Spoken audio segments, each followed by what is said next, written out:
In the Bob's Burgers episode, Two Entrepreneurs, the Belcher kids learned how to form a startup business with 5 other students at their school. Spoiler warning. In the end, Tina learned that she'd rather be a good, bad business person like her dad, Bob Belcher of Bob's Burgers, than a bad, good business person like Elon Musk of Tesla and SpaceX. I asked my mom what that order of adjectives meant, and she clarified for me that Tina obviously means she would rather be a good person who is bad at business than a bad person who is good at business. For a while, Tina was a bad person who was good at business until the consequences of her mistakes caught up with her, and being a bad person also made Tina bad at business. With Jimmy Jr.'s woodchuck business, the Bob's Burgers episode, Two Entrepreneurs, teaches a surprisingly profound lesson to warn us about the unintended consequences, the unintended consequences that always eventually arise from businesses of any size, both big businesses and little businesses alike, creating divisions between the upper management who sells the product and the lower management who makes the product.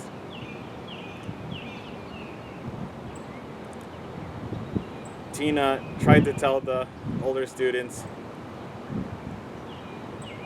Jimmy Jr., Jocelyn, Tammy, and Zeke,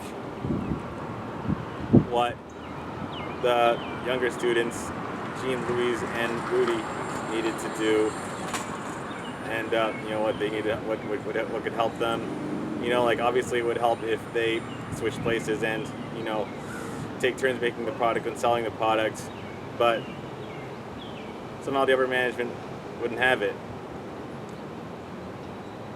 and it was all Tammy's fault. She was the main corrupting influence behind Tina and the other older students turning into business monsters and not sharing the rewards of their woodchuck profits with the younger students who were making them, Jean, Louise, and Rudy, until they eventually walked out and Tina had to come up with a new product on the fly.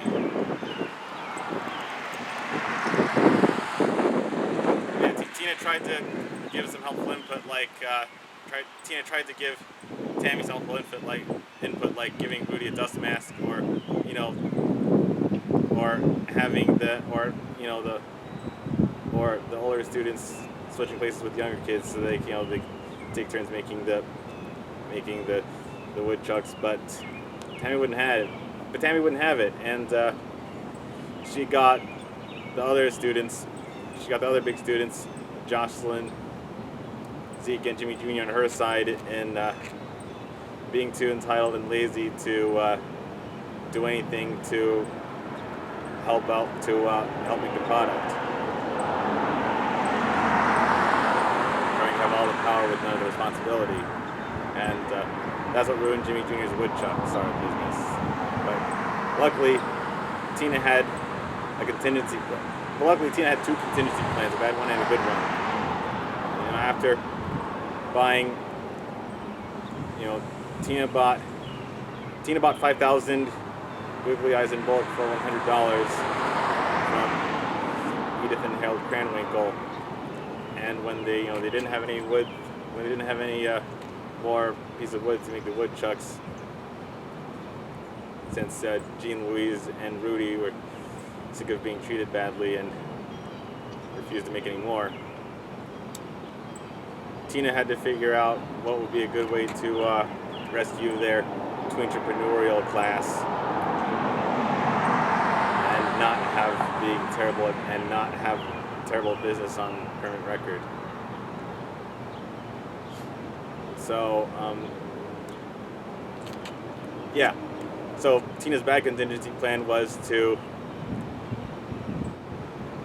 something a bad idea Louise gave her by mistake. The great evil idea that Louise gave her by mistake.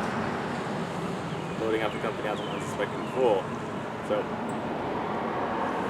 however, in doing so, but luckily it backfired on Tina just the right moment, because when Teddy invested $100 into Tina's failing woodchuck business,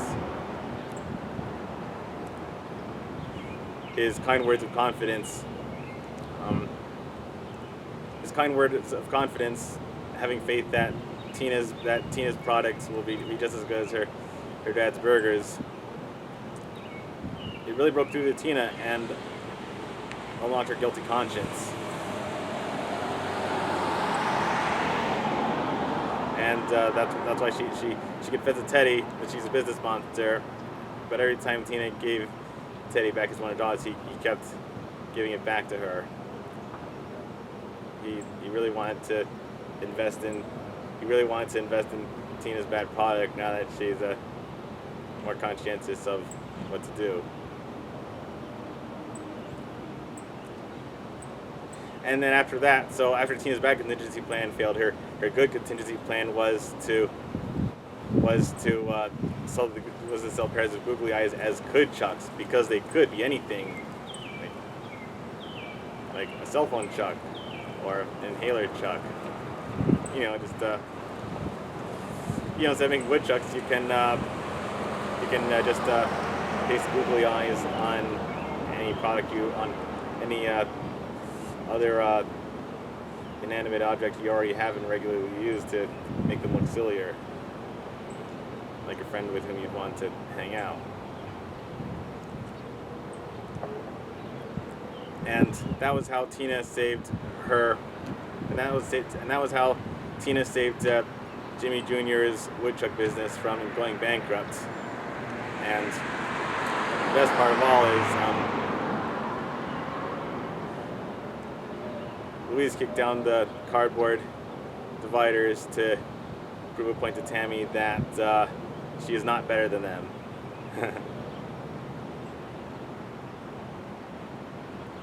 That'll teach Tammy to put other workers beneath her. And more importantly, that'll teach Tammy why not to put other workers beneath her.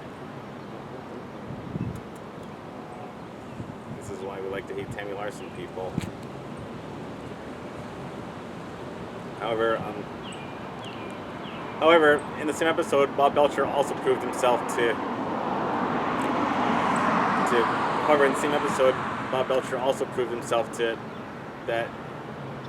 be a good person who is good at business. Contrary to how Tina and Tammy were bad people who are bad at business.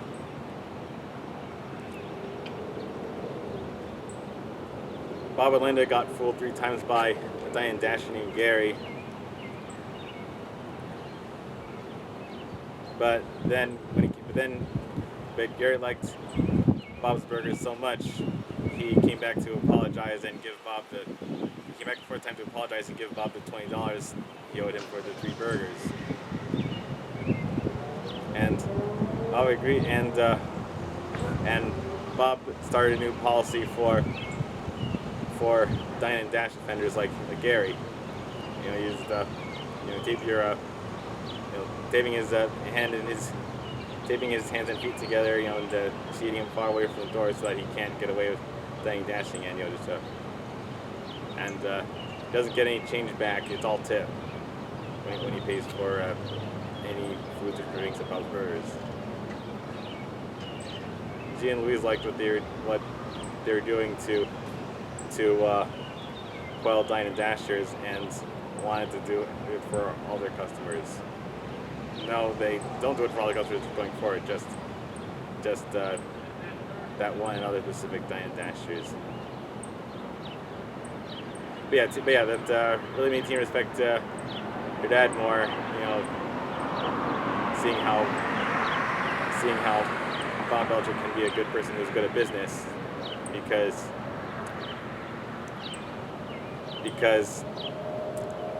he eventually found a good solution to his newfound problem of how to deal with dine and dashers if they ever come back.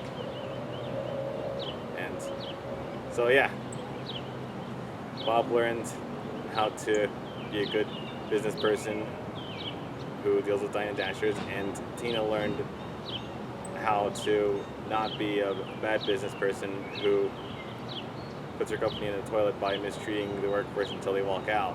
Or Tina learned how to not be a business monster, and Bob learned how to be a business master. And I think we can all learn some very good tips from them on how to treat our workers with respect, and how to detain shoplifters who don't pay for the products that we sell to them.